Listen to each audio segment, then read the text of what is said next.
Think about that one person in your life who never seems to drop the ball. They always say the right thing, their clothes never wrinkle, and their life looks entirely sorted. If you're being completely honest, you probably find them kind of annoying to be around. Now, contrast that with a moment where you totally messed up. Maybe you spilled a drink all over the table during a first date, or completely lost your train of thought in the middle of a presentation.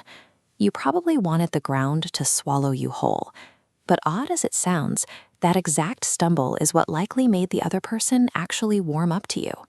There is a strange magnetism in a human flaw that a polished surface just can't replicate.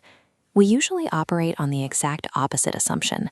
We spend massive amounts of energy curating our online profiles, rehearsing our answers, and filtering out the messy parts of our lives.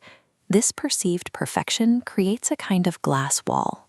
It separates you from the people you're trying to connect with, making you seem distant, intimidating, and potentially even fake.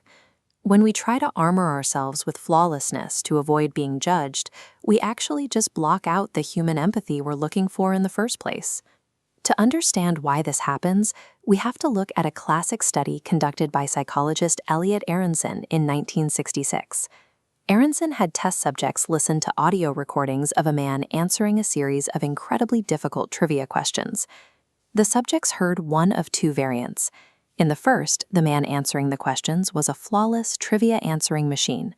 In the second, he was the exact same genius, but at the end of the test, he clumsily knocks over a cup of coffee. When asked to rate the man, the subjects overwhelmingly preferred the genius who spilled the coffee over the one who answered everything perfectly. That small, clumsy error, what psychologists call a pratfall, shattered the glass wall.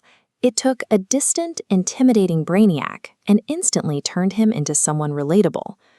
Before you go spilling lattes on yourself to win friends, there is a very strict catch to how this effect works.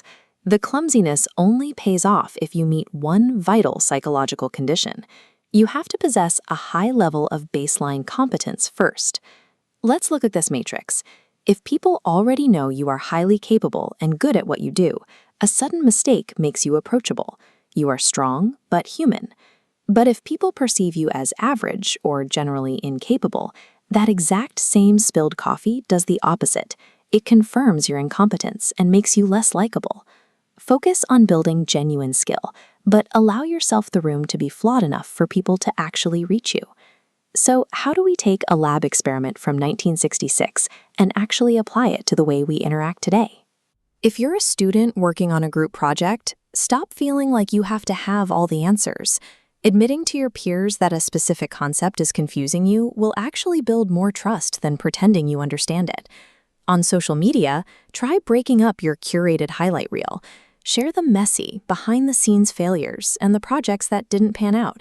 Allowing people to see your vulnerabilities pulls you out of a two-dimensional profile and turns you into a three-dimensional person they can actually connect with. You don't need to manipulate this. Faking a mistake just to engineer a connection will almost always backfire. Instead, look at the Pratfall Effect as permission to drop the exhausting performance of maintaining a flawless facade. Do the hard work to be competent. Learn your material, build your skills, and show up prepared. But when the inevitable stumble happens, don't hide it. Let the coffee spill. I'd love to hear how this has played out in your own life.